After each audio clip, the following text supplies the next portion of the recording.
Doctor صاحب آپ سے بہتر کون سی شخصیت ہوگی جس سے میں اس دور میں یہ پوچھ سکوں، یہ سوال کر سکوں کہ اس دور میں اسلام کے ان کون سی قدریں ہیں، کون سا شعار ہے، کون سا عمل ہے، کون سا فرض سنت فرض تو یقیناً آپ کی ہر شخص پر فرض ہے، کون سی ایسی چیز ہے، کون سی ایک ایسی چیز جسے اپنا لیا جائے تو ہم اس دور میں بہترین کتاب، بہترین رسول، بہترین امت ہونے کے باوجود ہم پیچھے ہیں، کون سی ایسی چیز ہے کہ مسنگ ہے، ہم وہ کر لیں؟ وہ کون سی قدر ہے، کون سا شعار ہے جو ہم مس کر رہے ہیں؟ آپ کے جواب میں اگر اجازت دیں تو میں اس کو ایک سنگل یونٹ بنا کے پیش کرتا ہوں، مگر 3 جز ہیں۔ جی، ایک محبت اور اتباع رسول۔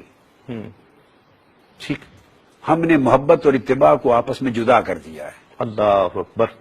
محبت کا دم بھرنے والے عملی زندگی میں حضور کی اتباع اور پیروی کا پیکر نظر نہیں آتے، ٹھیک، اور دوسری سمت حضور کی اتباع اور پیروی کرنے کا دم بھرنے والے ان کے دل، ان کے روح اور ان کی زندگیوں کے قلب و باطن حضور کے عشق اور محبت کی نمی سے اور کیفیات سے محروم نظر آتے ہیں۔